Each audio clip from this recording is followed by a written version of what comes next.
Hey guys, I am so sorry we didn't get together last week. I was so under the weather and I missed you guys terribly, but I feel so much better today. And so here we go. I got my pink cape, I got my mask because why? Because we're in the second week of Heart of a Hero. And so today we're going to learn all about a certain superhero. I'm not going to tell you his name yet though. But our big idea of the day is God can help us become heroes. Did you know that? Did you know that God can help you become a hero just like he did the dude in our story today? Well, y'all, guess what? We are all the way back in Genesis again. We've gotten out of it for a little bit, but we're back there again today. So, I don't know about you guys, but I have a really kind of a big family. I have, count it, five sisters, no brothers. I really wanted a brother, but there was no brothers. But I have five sisters. And you know what? Sometimes we did not get along. Sometimes it was really, really bad. And we would fight and fuss and scream and then my mom would get mad and it was just all a big deal. But anyway, sometimes when we have a big family, you're all kind of different sometimes, even though you're raised in the same home. And sometimes you just fight like that. And then sometimes you're really close friends like we are today. Have you ever been jealous of a brother or sister? Or if you don't have a brother or sister, maybe you've been jealous of a friend. I don't know. Maybe they got something that you wanted, like a really fun toy or a chance to do something really cool or to go somewhere really cool. Well, we've all probably felt like that at some point, right? Today we're going to read a story about some brothers who got super duper jealous when one brother got a special gift from their dad. And so let's read in our Bible and see what it says about that. We're going to be in Genesis. That's all the way at the first of the Bible. It's the very first book in the Bible. And we're going to start with chapter 37. So you can go ahead and start turning there. Chapter 37, and we're going to start with that very second verse. And so we're going to read about this guy. I'm going to tell you his name now. His name is Joseph. And so we're going to read about what his dad did to make his brothers really super jealous. Well, not just what their dad did, but what Joseph did. So here we go. Starting with verse 2. Oh, got to get these. Even a superhero needs glasses sometimes, right? So Jacob, I'm starting with verse 1. We're going to start with verse 2. This is a history of Jacob's family. When Joseph was 17 years old, he often tended his father's flocks with his half brothers, the sons of his father's wives, Bilhah and Zilpah. But Joseph reported to his father some of the bad things his brothers was doing. Joseph was a little bit of a tattletale, but sometimes you have to be, right? Now Jacob loved Joseph more than any of his other children because Joseph had been born to him in his old age. So one day he gave Joseph a special gift, a beautiful robe. But his brothers hated Joseph because of their father's partiality. That means they hated Joseph because his father loved him more than they did them. They couldn't say a kind word to him. And so one night Joseph had a dream, and he promptly reported the details to his brothers, causing them to hate him even more. "Listen to this dream," he announced. "We were out in the field tying up bundles of grain, and my bundle stood up, and your bundles all gathered around and bowed low before it."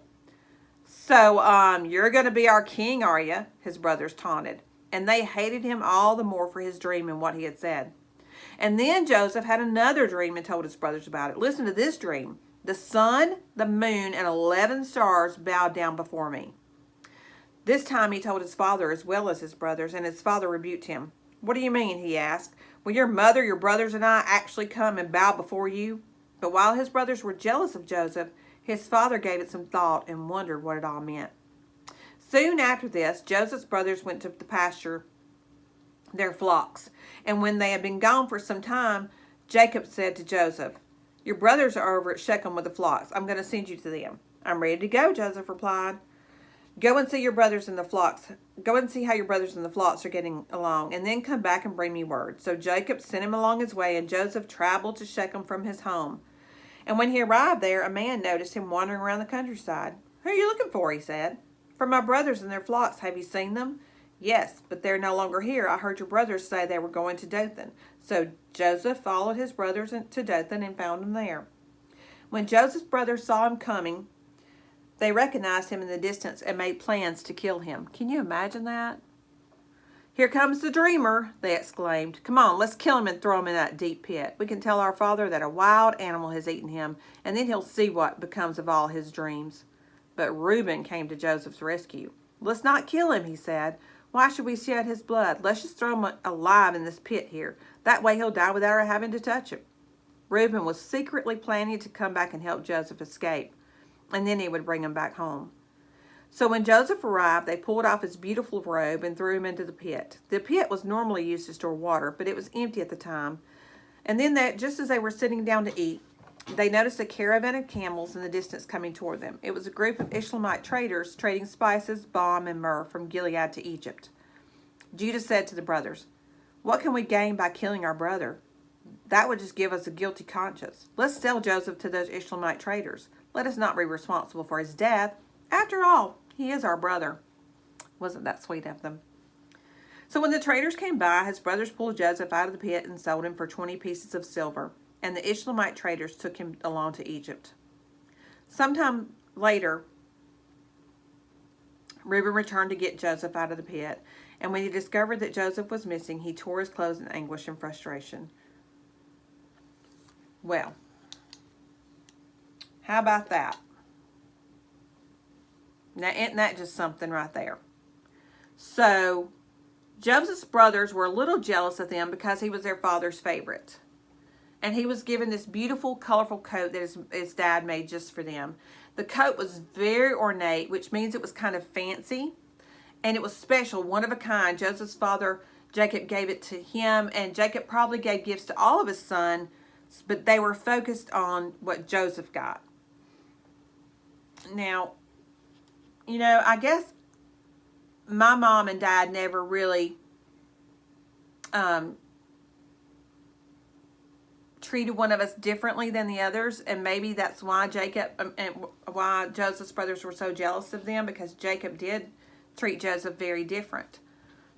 But Joseph was set apart from his brothers by their father, but he was also set apart by God. That's why God gave him those special dreams.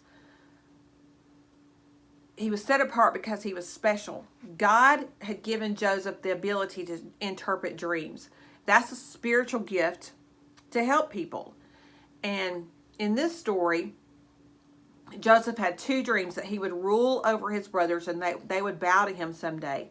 Joseph's dreams were hints of God's plan. But this would take years to come true.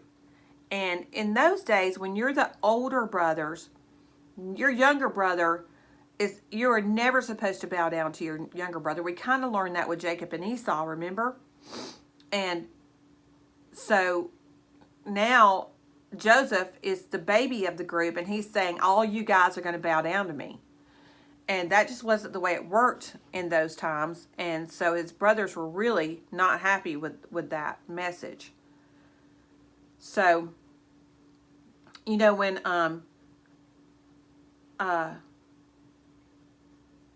sometimes we have to wait a long time for things to happen, like when Iron Man had to learn how to use his suit to fly, or Spider-Man had to take time to learn how to sling his webs. And waiting and learning are important parts of how we grow, and it could take a while for us to learn what we're supposed to do, what special powers God has given us.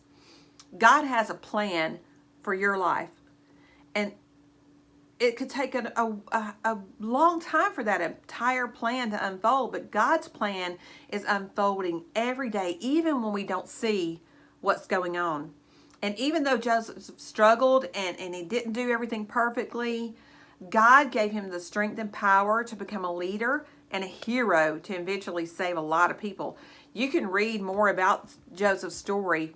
Just keep reading from where I left off. And it's pretty incredible, guys. You got to know that what he was telling his brothers was true. They eventually would bow down to Joseph, and he, as his mother and father would too. God can give us power and strength to make us heroes. And, you know, God gave Joseph that special gift that was kind of like a superpower. And God gives us special, unique abilities that we can use to help other people. And they aren't superpowers, though. They're called talents and spiritual gifts. You may have heard that word before, spiritual gifts.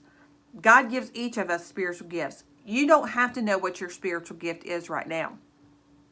You're going to learn that as you grow up. As you grow up and you follow what God has planned for you. That's important. You have to know what God has planned for you. So you have to stay reading your Bible. You have to stay praying. You have to stay coming to church so you can learn more about His plan for your life. A spiritual gift is like a talent, but it's not something we choose, like dancing or singing. Well, actually singing or a talent that we think of in today's world is something that God gives us, and He wants us to use these gifts to help other people. And now Joseph had this spiritual gift of explaining people's dreams. God allowed Joseph to use this gift to help people and show them His plan. And God can give us special gifts too, and it makes us superheroes in His eyes, right? So, I when I was about 8 years old, I used to get dropped off at the school bus. The school bus would drop me off at my younger sister's. My younger sister was in daycare at the time, and the school bus would drop me off there for my mom to pick us up from there after she got off work. And so when I got there, all the little babies were waking up from their nap time, and the teacher, even though I was only 8, she let me help her put the cots away and fold their little blankets, and she let me read the babies a story as they were eating their snack. And I knew then that I would always want to do that. I would always want to work with children. And I think that's when God started the plan for my talent. He started putting that seed in my heart that this is what He wanted me to do. And did I know then that I would be at a wonderful church and be working with wonderful children? No, I had no idea then. But now I can see all the things He's done to get me to this place. And you're going to watch that too one day. So pay attention.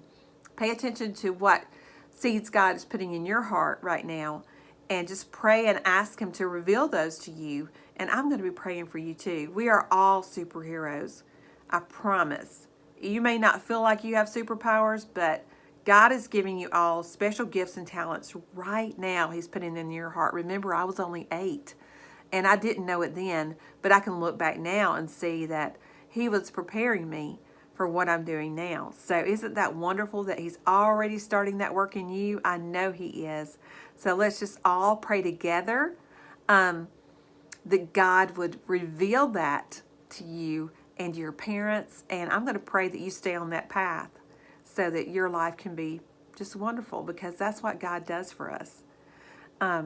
Guys, y'all have a wonderful, great week. I love sharing stories with you. I know it's hard not being together, but one day we will be, I promise. And you know what? I just appreciate you so much watching the videos and hanging in there. So y'all have a great week at school this week. Wear those masks, wash those hands, and be careful. I love you all. See you next time.